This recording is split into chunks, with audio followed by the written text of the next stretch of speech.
Fallout is unique in so explicitly leaning in to a multiple point of view style, with character title cards mimicking character named chapter titles you would see in the Game of Thrones books. But unlike a book, we aren't in their heads, and other shows follow differing characters. So, what makes Fallout special? It's the focus on seeing through an individual character's perspective through their entire journey. This begins with their individual starting places as they follow their own self-centered motivations, crossing paths only as their goals intersect. This isn't just Lucy's story shown by the individual character posters for Season 1 and 2, but multiple POVs require the audience to be invested in the story and the characters with every switch, adding writing complexity and work to not tell three separate stories in the same world, all whilst maintaining a high pace which is forced by TV-style budget restrictions on the season. So how did Fallout manage to master these multiple POVs? I found 9 methods the show uses to master these multiple perspectives, fully utilizing the added benefits whilst minimizing the added costs. The first 2 methods focus on character distinctiveness, as this avoids the blending of characters and allows more views on the world to show how the world responds. The first method is intrinsic distinctiveness, achieved by giving characters contrasting traits, personalities, and philosophies. Lucy's Western objective morality, with her golden rule, treat others as she wishes to be treated, conflicts with the ghoul's egoist mindset that supports maximizing your own self-interest, because the wasteland won't do it for you. Her book smarts contrast against Maximus and the ghoul's street smarts. Lucy's personality is also a lot more bubbly and full of positive emotion than the more morose Maximus and sardonic ghoul. All this is influenced by the world they live in, which we'll get to very soon. But if everything is distinctive, then nothing is, making character parallels important to emphasize certain themes and build character relationships between similarities. Both Lucy and Maximus are naive about the world because of the isolationism and the propaganda of their institutions. Maximus doesn't know about the birds and the bees, and Lucy holds implicit trust in the shady members of the wasteland. Characters' philosophies and traits can change over the course of their arc, with Lucy first repelled by the ghoul's mercy killing over the feral ghoul Roger, but later does the same to her mother. Method 2 is group distinctiveness. One of the main benefits with multiple POVs, especially in sci fantasy, is the ability to represent different institutions or factions that show a different part of the world physically and philosophically. This can let us personally experience how the institution's beliefs are reflected in the individual and where the individual clashes with the group's beliefs. Lucy represents the classic Vault-Tec member who, outside of Cooper in Old Earth, act as the audience surrogate, shown by the Old Earth classrooms, philosophies, tech-positive attitude, board structure, belief in morality outside of self, etc. This inroads games fans who are used to the traditional structure of a vault dweller escaping their confines to explore the wasteland. Thus, when faced with the wasteland, we can be repelled, intrigued, and changed just like Lucy. Lucy represents the Vault through her education, belief in objective ethics, personal responsibility, and naivety of all things outside of themselves. Maximus represents the Brotherhood, who believe in hoarding advanced tech to avoid another global catastrophe like the Great War. Through Maximus, we learn their organizational structure, consisting of trainees, squires, knights, and an elder. Its corrupt personal nature, institutional beatings, little regard for life, where all these characteristics would have had little emotional impact or relevance as dialogue exposition. Broadly, the focus on the Brotherhood introduces the notions of factions to a general audience. In a way, Maximus represents a propagandized member of any faction, with the Brotherhood of Steel being the most pivotal in the games. The Ghoul represents the wastelander through his ruthless, egoist philosophy, as a cruel world makes the people cruel backstabbers in kind to survive. He also represents the radiated monsters, a key element in Fallout's world, especially the radiated human monster, the Ghoul. We're able to represent all parts of the Fallout world, the Vault Dweller, faction members, and wastelanders. This shows what makes each group special through the group's philosophies reflected in them and contrasting with their individual beliefs, as they can act as cameras for that different part of the world. Method 3, distinct story roles, focuses on avoiding pointless POVs, as each perspective is a new camera lens for a different plotline to be explored. This allows multiple plot lines to coexist, working independently until they feed into one another. This is exemplified by Norm, whose character itself isn't wildly interesting, but stays in the vault, acting as our detective eyes into the mystery plotline of Vault 31 and how it relates to his and Lucy's parents. Without his groundwork, the reveal that Vault 31 is cryogenically frozen management destined to be overseers for Vault-Tec, with their father being a member, by Moldova in the final scene would have felt unearned, thus hollow, unbelievable, or unemotional. Cooper's past perspective not only humanizes the Ghoul and sets up the motivation for tracking his family in Season 2, but it shows us the history of the Vault, attitudes of the time, Moldova's motivations, and reveals the experimentation vaults, and that Vault-Tec would have been willing to start the war. Thaddeus' perspective was added because he attained the artifact and they needed to track its journey.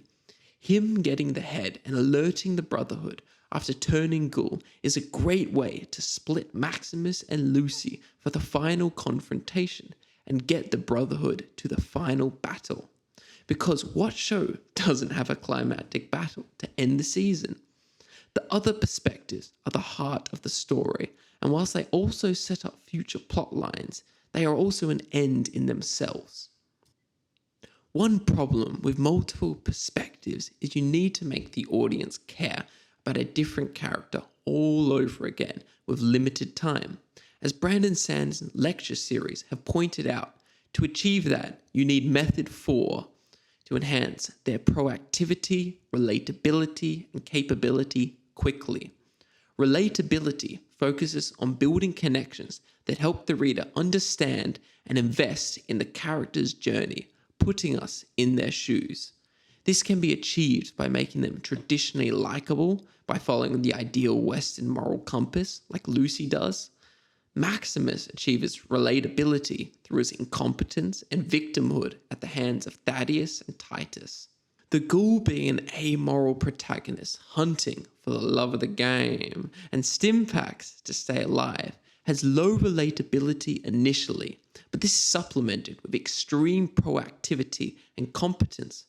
Proactivity is the most important part for an engaging character, as the audience wants to see progress towards whatever goal, and the Ghoul never stops chasing the heels of the bounty once he's got it.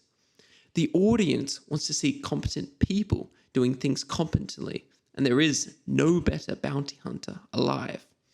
Although, you have to avoid a Mary Sue, where the character's too competent they lose relatability. This can be done by being competent only in specific things, like Lucy's book smarts contrasting against her street smarts. One benefit of multiple POVs is that the audience doesn't need to root for all concurrently, allowing for more villainous and redemption arcs where the audience can latch onto other characters in the meantime. Later, his relatability increases throughout the Cooper's sections, as his love for family, disdain for villainous Vault-Tec, and humbleness in stardom increase relatability. Too many POVs have the issue of not latching onto one character strongly. This is alleviated by Method 5, a distinct main character. The audience sees the story through first. Lucy is the main character, shown by a section after the prologue being the first and setting up the plot elements that get paid off in the final through her father's secrets. Her high relatability allows the audience to quickly attach themselves. She also acts as the axis character, with both other main characters having an arc with her, but not each other. From the ghoul's vials being destroyed to attempting to sell her organs for vials, and Maximus being saved from the confines of a suit to the experiment-ridden vault. This allows their opposing traits to create conflicts and parallel traits to create bonds. Method 6 is information asymmetry, as multiple POVs are working off different information sets. This allows different information to come from the audience from different places, so we get a holistic perspective whilst the characters remain under false pretenses that can further drive conflict. Maximus keeps his lacking knighthood from Lucy and Thaddeus, allowing them to do his bidding with the assumed backing of the Brotherhood he didn't have.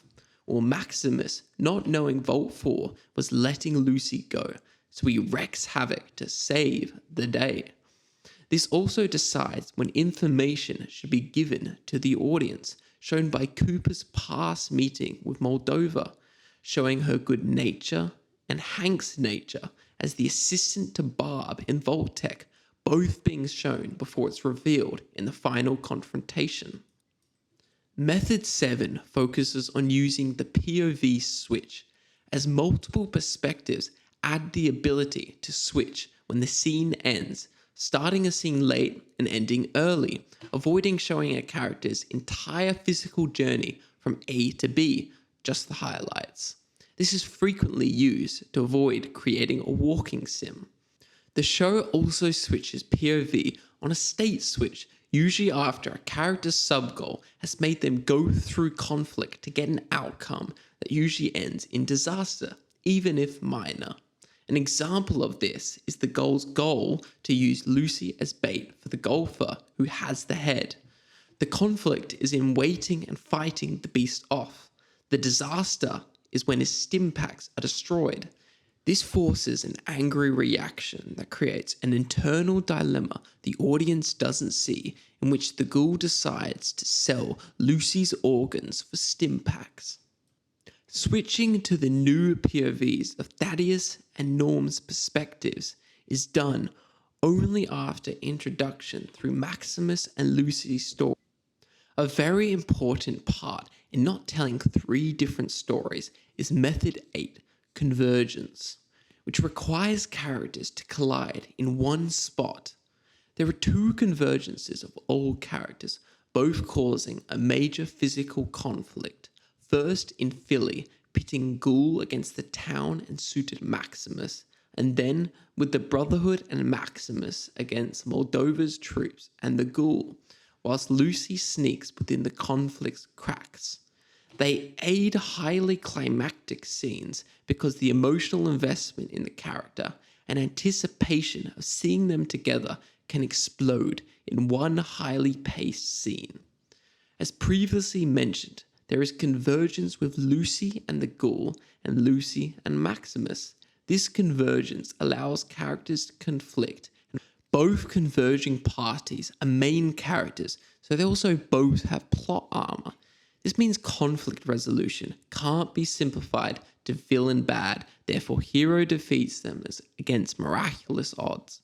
Instead, usually results in setbacks that grow each character as neither can deal the finishing blow. Like Maximus and Lucy's alliance and their relationships, or Lucy saving the Ghoul even after selling her off to drop the golden rule on him.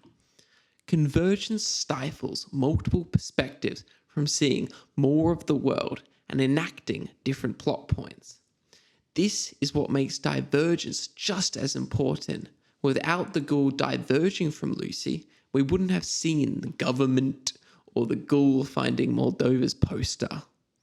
But how do we get these characters of differing motivation to converge either conflicting or working with each other. This is by Method 9 using a Macguffin, which is an object that serves as a trigger for the plot. In this season, it's the head and the artifact within it. The genius part of it homogenizes all the different motivations of the three characters into the same goal, forcing them to either conflict with each other after it or work together for it, all whilst maintaining their own self-interested motivation, not relying on the blanket, "Oh no, the world is ending. I'm a person of the world. Time to stop the big bad."